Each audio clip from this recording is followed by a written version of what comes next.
எல்லாருக்கும் வணக்கம். இந்த வீடியோல ஜனவரி 30, 2026 அன்னைக்கு பிசினஸ் நியூஸ் பேப்பர்ஸ்ல வந்த முக்கியமான பொருளாதாரம் மற்றும் முதலீடு சார்ந்த செய்திகளையும், இன்னைக்கு மார்க்கெட், தங்கம், நாம ஃபாலோ பண்ணிட்டு இருக்கிற ஸ்டாக் ரிலேட்டட் அப்டேட்ஸ் இது எல்லாத்தையுமே பார்க்க போறோம். இன்னைக்கு நிப்டி 50 கிட்டத்தட்ட 100 பாயிண்ட் வந்து நெகட்டிவ்ல க்ளோஸ் பண்ணிருக்காங்க. ஓவரால் மார்க்கெட் வந்து 0.4% கரெக்டா இருந்தாலும் இன்னைக்கு எல்லாரோட போர்ட்போலியோமே நல்லாவே அடி வாங்கியிருக்கும் அப்படின்னு நினைக்கிறேன். அதுக்கான காரணம் என்ன அப்படின்னா, கோல்டு அண்ட் சில்வர் பிரைசஸ்ல வந்து ஒரே நாள்ல பயங்கரமான சரிவு வந்து இருந்திருக்கு.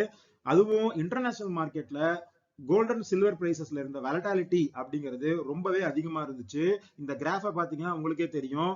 $5600 இருந்து சரிஞ்சு $5100 வரைக்கும் வந்திருந்தது கோல்டு வந்து இன்டர்நேஷனல் மார்க்கெட்ல ஒரு அவுன்ஸ்க்கு. திரும்ப அங்கிருந்து ரிட்ரேட் ஆகி $5450 அப்படிங்கிற மாதிரி வந்து வச்சிருந்தாங்க. இன்னைக்கு மார்க்கெட்ல திரும்ப அந்த $5450 இருந்து $5100 வரைக்கும் கோல்டு வந்து கரெக்டா இருக்கு. இதோட ரிஃப்ளெக்ஷன் அப்படிங்கிறது இந்தியாலுமே இருந்தது. டொமஸ்டிக் மார்க்கெட்ல 22 கேரட் கோல்டு ஒரு கிராம் $950 வந்து குறைஞ்சு $15850 அப்படிங்கிற லெவல்ல வந்து சேல் ஆயிட்டு இருக்கு. கோல்ட்ல இந்த அளவுக்கான வாலட்டாலிட்டி 48 மணி நேரத்துல நடந்ததுக்கான காரணம் என்ன அப்படின்னு பார்த்தோம்னா, அமெரிக்கால அடுத்த ஃபெட் கவர்னர் யாரா வரப்போறாரு அப்படிங்கறத பத்தி ஒரு ரிப்போர்ட் வந்திருந்தது. அதுல கெவின் வால்ஷ் அப்படிங்கிறவரை தான் நெக்ஸ்ட் கவர்னரா வந்து அப்பாயிண்ட் பண்ண போறாங்க அப்படிங்கிற மாதிரி சொல்லியிருந்தாங்க. இன்னைக்கு சாயங்காலம் இந்த வீடியோ போறதுக்கு கொஞ்ச நேரத்துக்கு முன்னாடி ட்ரம்ப் வந்து அதை கன்ஃபார்ம் பண்ணியிருக்காரு. அவர் வந்து கெவின் வால்ஷ் அப்படிங்கிறவரை சேர்மனா வந்து கொண்டு வரதுக்கு நான் நாமினேட் பண்றேன் அப்படிங்கிற மாதிரி சொல்லியிருக்காரு. ஸோ அவர் தான் வந்து ஃபைனலா வந்து பதவி ஏற்பாரு அப்படின்னு நினைக்கிறேன். ஸோ இந்த நியூஸ்னாலதான் கோல்டும் அமெரிக்கன் ஷேர் மார்க்கெட்டும் கரெக்டா இருக்கு. ஏன் வந்து இவரோட அப்பாயின்மெண்ட் வந்து இந்த அளவுக்கு ஒரு இம்பாக்ட கிரியேட் பண்ணிருக்கு அப்படின்னு பார்த்தோம்னா, அவரோட ஸ்டாண்ட் ஆன் இன்ஃபிளேஷன் அப்படிங்கிறது தான். அவர் வந்து இந்த ஆக்கிஷ் குரூப் அப்படின்னு சொல்லப்படுற அந்த குரூப்பை வந்து சேர்ந்தவர். அதாவது அவங்களோட ஸ்டாண்ட் என்ன அப்படின்னா, இன்ஃபிளேஷனை கண்ட்ரோல் பண்ணும் அப்படின்னா ஃபெட் வந்து இன்ட்ரெஸ்ட் ரேட்டை ஹையா தான் வச்சிருக்கணும் அப்படின்னு நினைக்கிற அந்த குரூப்பை சேர்ந்த ஒருத்தர் தான் வந்து இவரு. ஸோ இவரை அப்பாயிண்ட் பண்ணதுனால அடுத்தடுத்து ஃபெட் வந்து ரேட் கட் பண்ணுவாங்க அப்படிங்கிற நம்பிக்கை வந்து மார்க்கெட்ல ஃபேட் அவுட் ஆயிருக்கு. இவர் வந்ததுக்கு அப்புறம் இன்ஃபிளேஷன் ஃபிகர்ஸ் ஏதாவது அதிகமா வந்தா இன்ட்ரெஸ்ட் ரேட்டை கண்டிப்பா இவர் ஏத்துவாரு அப்படிங்கிற அந்த எண்ணத்துல தான் கோல்டு வந்து இன்னைக்கு ஹெவியா வந்து அடிச்சிருக்காங்க. ஏன்னா இன்ட்ரெஸ்ட் ரேட் வந்து ஹைக் ஆகும் போது டாலருக்கான டிமாண்ட் வந்து இன்க்ரீஸ் ஆகும், டாலரோட வேல்யூ வந்து பிக்கப் ஆகும். டாலரோட வேல்யூ பிக்கப் ஆகும்போது கோல்டு வந்து ஆட்டோமேட்டிக்கா வந்து கரெக்ட் ஆகும். நாம கோல்டு பத்தி ஒரு வீடியோ நம்ம சேனல்ல டீடைலா பேசி போட்டிருப்போம். அப்பயே கோல்டுக்கும் டாலருக்குமான இந்த ரிலேஷன் பத்தி டோட்டலா வந்து எக்ஸ்பிளைன் பண்ணிருப்போம். அந்த வீடியோ வந்து நான் டிஸ்கிரிப்ஷன்ல போடுறேன், நீங்க வேணும்னா வந்து செக் பண்ணி பாருங்க.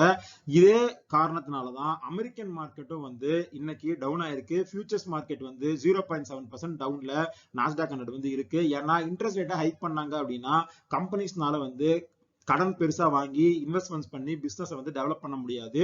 ஸோ அதனால மார்க்கெட்டும் வந்து இதுக்கு நெகட்டிவா தான் ரிஃப்ளெக்ட் பண்ணிருக்கு. நேத்து அமெரிக்கன் மார்க்கெட் ரொம்ப பயங்கர பிரஷர்ல வந்து இருந்தது. அதுக்கான காரணம் என்ன அப்படின்னு பார்த்தோம்னா, மைக்ரோசாஃப்டோட ரிசல்ட்ஸ் தான்.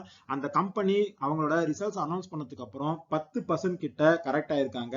அதுக்கான காரணம் என்ன அப்படின்னு பார்த்தோம்னா, ரிசல்ட்ஸ் வந்து ஓரளவுக்கு நல்லாவே இருந்துச்சு. ஆனா அவங்களோட கேபிட்டல் எக்ஸ்பெண்டிச்சர் அப்படிங்கிறது 66% வந்து சர்ஜ் ஆயிருக்கு. அதே சமயத்துல அவங்களோட கிளவுட் கம்ப்யூட்டிங் யூனிட்டோட அந்த growth அப்படிங்கிறது குறைஞ்சிருக்கு 39% இயர் ஆன் இயர்.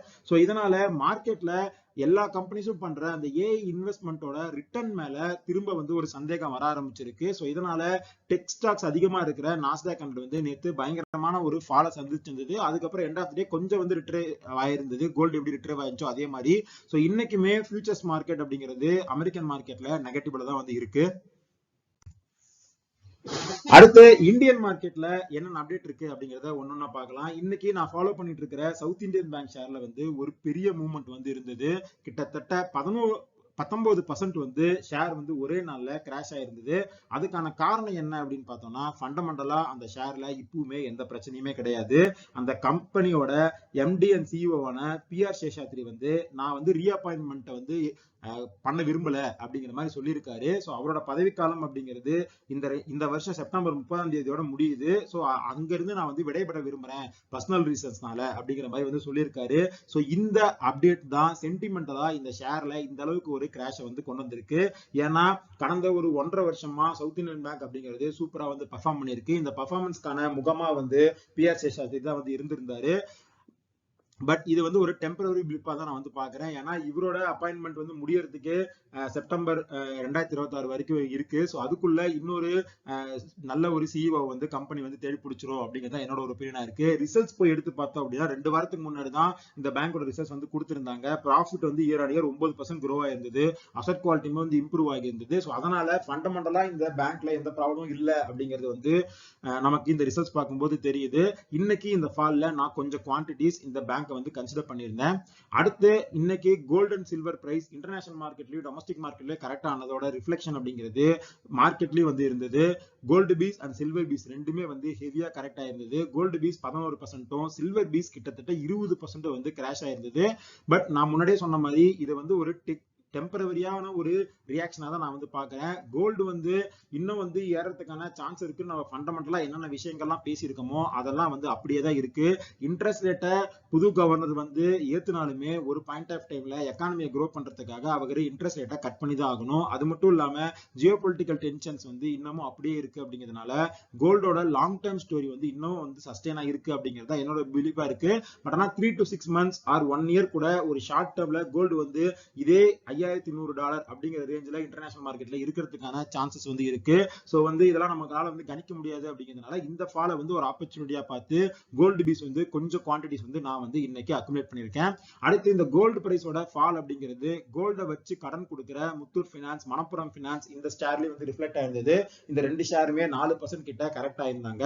அது மட்டும் இல்லாம மணப்புரம் ஃபினான்ஸோட ரிசல்ட்ஸும் வந்து வந்திருந்தது. அவங்க Q3 ப்ராஃபிட் அப்படிங்கிறது 16% வந்து டவுன் ஆயிருக்கு.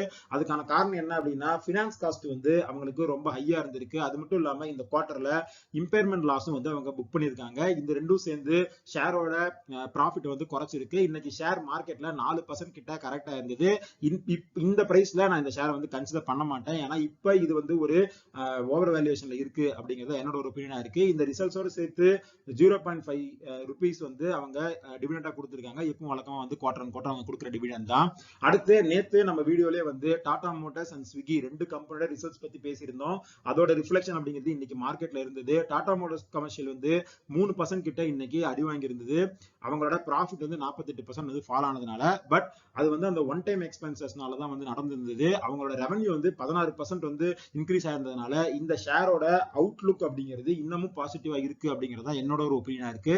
அடுத்து ஸ்விக்கி நம்ம நேத்தே பார்த்திருந்தோம். லாஸ் வந்து ரொம்ப வைடன் ஆயிட்டே இருக்கு. ரெவன்யூ நல்லாவே இன்க்ரீஸ் ஆயிருக்கு. பட் அவங்களால அதை வந்து ப்ராஃபிட்டா கன்வெர்ட் பண்ண முடியல அப்படிங்கிறதுனால இன்னைக்குமே மார்க்கெட்ல 6% ஷேர் வந்து கரெக்டா இருக்கு. எல்லா அனலிஸ்டுமே வந்து இந்த ஷேரை வந்து டவுன் கிரேட் பண்ணியிருக்காங்க.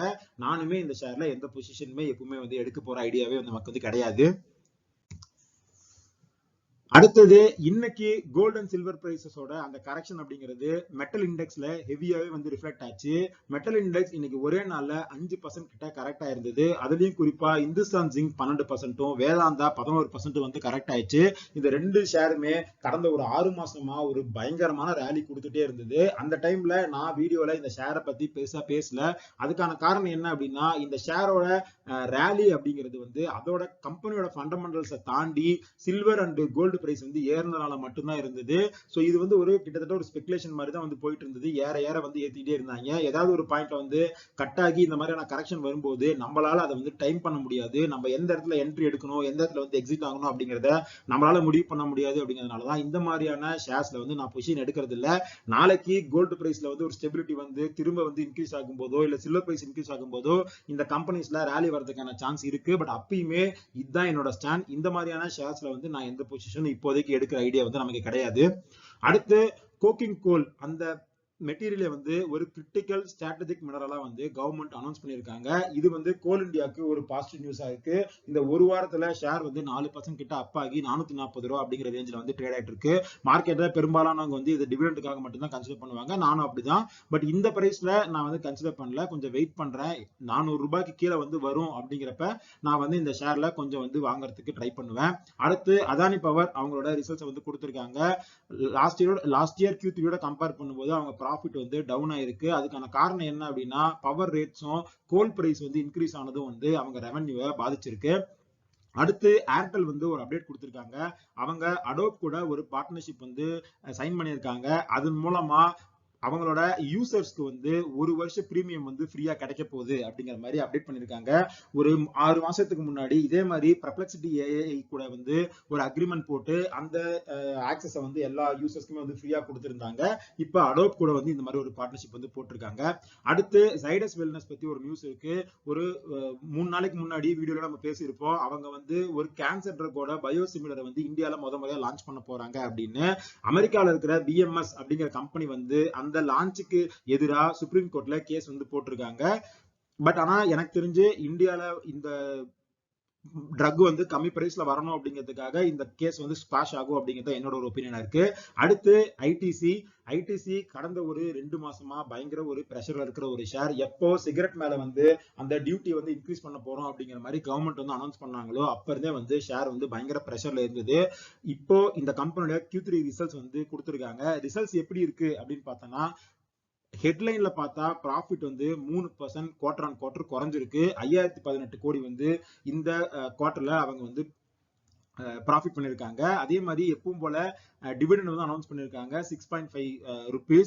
அதோட ரெக்கார்ட் டேட் வந்து February 4ஆம் தேதி. பேமெண்ட் வந்து February 28 to 29 டேட்டுக்குள்ள தான் நடக்கும். சோ வந்து வெயிட் பண்ணுங்க. உங்களுக்கு கிட்ட ஷேர் இருக்கு அப்படின்னா அதோட கிரெடிட் டிவிடெண்ட் வந்து கிரெடிட் ஆகுறது அப்படிங்கிறது இந்த மந்த் February மந்த் எண்ட்ல தான் வந்து நடக்கும். இப்போ ரிசல்ட்ஸ் எப்படி இருக்கு அப்படின்னு பார்த்தோம்னா ரெவன்யூ வந்து 6.7% வந்து அப்பா இருக்கு. சோ அக்ராஸ் செக்மெண்ட்ஸ் வந்து ரெவன்யூ growth அப்படிங்கிறது ஸ்டெடியா இருக்கு. சோ இது வந்து ஒரு பாசிட்டிவ் நியூஸ் தான். அது மட்டும் இல்லாம FMCG அந்த செக்டாரோட பெர்ஃபார்மன்ஸ் அப்படிங்கிறது சூப்பராகவே இருந்திருக்கு. ரெவன்யூ 11ல இருந்து 13% கிட்ட வந்து இன்க்ரீஸ் ஆயிருக்கு. சிகரெட்லயுமே ரெவன்யூ வந்து 8% இன்க்ரீஸ் ஆயிருக்கு. பிரீமியம் ப்ராடக்ட் சேல்ல வந்து சிகரெட்ல நல்லாவே கம்பெனி வந்து பெர்ஃபார்ம் பண்ணியிருக்காங்க. பட் February 1ல இருந்து நம்ம முன்னாடியே பார்த்த மாதிரி அந்த டாரிஃப் ஹைக் அப்படிங்கிறது வந்து நடக்க போகுது. ஸோ அதோட இம்பாக்ட் என்ன அப்படிங்கிறது அடுத்த குவார்டர் தான் நமக்கு தெரியும். ஸோ ஓவராலா ரிசல்ட்ஸ் அப்படின்னு பார்த்தோம்னா கொஞ்சம் மாடஸ்டா தான் இருக்கு. ரெவன்யூ வந்து நல்லா இருக்கு. பட் ப்ராஃபிட் வந்து குறைஞ்சிருக்கு. அதுக்கான காரணம் ஒன் டைம் எக்ஸ்பென்சஸா வந்து 355 கோடி இந்த நியூ வேஜ் லேபர் கோட்னால வந்து அவங்க வந்து எக்ஸ்பென்ஸ் வந்து கொடுத்துருக்காங்க. ஸோ இதனாலதான் வந்து ப்ராஃபிட் வந்து டவுன் ஆயிருக்கு. மார்க்கெட்ல இன்னைக்கு ஷேர் வந்து பெருசா எந்த பர்ஃபார்மன்ஸும் இல்ல. ஒரு 1% பாசிட்டிவ்ல வந்து ஐடிசி ட்ரேட் ஆயிட்டு இருக்கு. இந்த ஷேர்ல என்னோட பாயிண்ட் ஆஃப் வியூ அப்படிங்கிறது மாறல. ஷார்ட் டேர்மா இதுல வல்டாலிட்டி இருக்கிறதுக்கு சான்ஸ் இருக்கு. லாங் டேர்மா growth இருக்கிறதுக்கு எல்லா வாய்ப்புகளும் இருந்தாலும் FMCG நல்லாவே grow ஆயிட்டு இருந்தாலும் ஷார்ட் டேர்ம்ல பிரஷர் அப்படிங்கிறது கண்டினியூ ஆகும் அப்படின்னு தான் நான் நினைக்கிறேன். சோ பொறுமையா கொஞ்சமா டைம் எடுத்து இதுல நான் வந்து அக்குமுலேட் பண்ணி பொசிஷன் ஜெனரேட் பண்ண போறேன் அப்படிங்கிறது தான் என்னோட ஒரு டிசிஷனா இந்த ஷேர்ல இருக்கு. அடுத்தது சண்டே இந்த வாரம் மார்க்கெட் வந்து ஓப்பனா இருக்க போகுது. ஏன்னா பட்ஜெட் வந்து கவர்மெண்ட் வந்து கொடுக்க போறாங்க. முறையா சண்டே அன்னைக்கு கொடுக்க போறாங்க. ஸோ அதனால மார்க்கெட் வந்து ஓப்பனா இருக்க போகுது. நான் வந்து அன்னைக்கு மார்க்கெட்ல எந்த பெருசா ட்ரேடும் வந்து எடுக்க போறது இல்லை. நியூஸை மட்டும் ஃபாலோ பண்ணிட்டு சும்மா வந்து விட போறேன். ஆனா பட்ஜெட்டுக்கு முன்னாடி எக்கானமிக் சர்வே அப்படிங்கிற விஷயத்த வந்து பார்லிமெண்ட்ல டேபிள் பண்ணுவாங்க. அதை பத்தி தனியா ஒரு வீடியோ அதுல என்னெல்லாம் டிஸ்கஸ் பண்ணிருக்காங்க. அதுல நிறைய வந்து ஒரு இன்சைட்ஃபுல் இன்சைட்ஸ்ல இருந்தது. ஸோ அது எல்லாத்தையுமே நம்ம வந்து டிஸ்கஸ் பண்ணலாம். இப்போ அதுல இருக்கிற ஒரு முக்கியமான ஒரு 4 பாயிண்ட் பத்தி இந்த வீடியோல பார்க்கலாம் அப்படின்னு நினைச்சிருந்தேன். ஒன்னு, இந்தியாவோட ஜிடிபி growth பத்தி அதுல பேசியிருக்காங்க. பினான்சியல் இயர் 27ல 6.8ல இருந்து 7.2% வந்து ஜிடிபி growth இருக்கிறதுக்கு சான்ஸ் இருக்கு அப்படிங்கிற மாதிரி கவர்மெண்ட் சொல்லியிருக்காங்க. அதே மாதிரி ஷேர் மார்க்கெட் ரிலேட்டடான நியூஸ் அப்படின்னு பார்த்தோம்னா கவர்மெண்ட் வந்து இந்த பப்ளிக் செக்டார் என்டிட்டிஸ்ல இருக்கிற அவங்களோட ஸ்டேக் டிஸ்இன்வெஸ்ட்மென்ட் பண்றது அப்படிங்கறத தொடர்ந்து பண்ணிட்டு இருக்காங்க. இப்போ ஒரு சில இந்த கம்பெனிஸ்ல 26% ஸ்டேக் மட்டும் கவர்மெண்ட் வச்சிருந்தா போதும் அப்படிங்கிற மாதிரி வந்து எக்கனாமிக் சர்வேல சொல்லியிருக்காங்க. சோ இந்த மாதிரியான கம்பெனிஸ்ல ஆஃபர் ஃபார் சேல் அடுத்தடுத்து வரதுக்கான சான்ஸ் வந்து அதிகமா இருக்கு. அடுத்து கிக் ஒர்க்கர்ஸ் பத்தி இந்த எக்கானமிக் சர்வேல வந்து பேசியிருக்காங்க. அது அவங்க என்ன சொல்றாங்க அப்படின்னா இந்த டெலிவரி பார்ட்னர்ஸ் இந்த மாதிரியான கிக் ஒர்க் பண்றவங்கல 40%க்கும் மேலானவங்க மாசத்துக்கு 15,000க்கும் கீழே தான் வந்து சம்பாதிக்கிறாங்க அப்படிங்கிற மாதிரி சொல்லியிருக்காங்க. சோ இதுல கவர்மெண்ட் வந்து இன்டர்வென் பண்ணி ஒரு பாலிசியை வந்து ஜெனரேட் பண்ணும். அதன் மூலமா ஒரு பெட்டர் பே ஸ்டேபிளா அவங்களுக்கு கிடைக்கிறது வந்து கவர்மெண்ட் வந்து என்ஷூர் பண்ணணும் அப்படிங்கிற மாதிரி இந்த எக்கானமிக் சர்வேல வந்து அவங்க டிஸ்கஸ் பண்ணியிருக்காங்க. அடுத்து இந்தியால இந்த கன்சூமர் பிரைஸ் இன்ஃபிளேஷன் வந்து எப்படி அரைவ் பண்றாங்க அப்படிங்கறதுல ஒரு சேஞ்ச் வந்து பண்ணிருக்காங்க. இதுக்கு முன்னாடி ஃபுட் அண்ட் பீவரேஜஸ்க்கு 46% வந்து வெயிட்டேஜ் இருந்தது. இப்போ அதை 36% வந்து குறைச்சிருக்காங்க. இந்த ஹவுஸ் ஹோல்ட் எக்ஸ்பென்சஸ் வந்து 10% இருந்ததை இப்போ 18% வந்து இன்க்ரீஸ் பண்றோம் அப்படிங்கிற மாதிரி அப்டேட் பண்ணியிருக்காங்க. சோ இதெல்லாம் தான் இன்னைக்கு பிசினஸ் நியூஸ் பேப்பர்ஸ்ல வந்த முக்கியமான பொருளாதாரம் மற்றும் முதலீடு சார்ந்த செய்திகள். இந்த வீடியோல நம்ம டிஸ்கஸ் பண்ண எல்லா விஷயங்களுமே ஒரு இன்ஃபர்மேட்டிவ் பர்பஸ்க்கு தான்.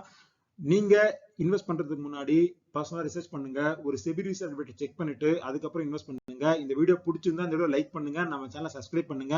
இதே மாதிரி இன்னொரு வீடியோ உங்களை மீட் பண்றேன். அது வரைக்கும் நன்றி, வணக்கம்.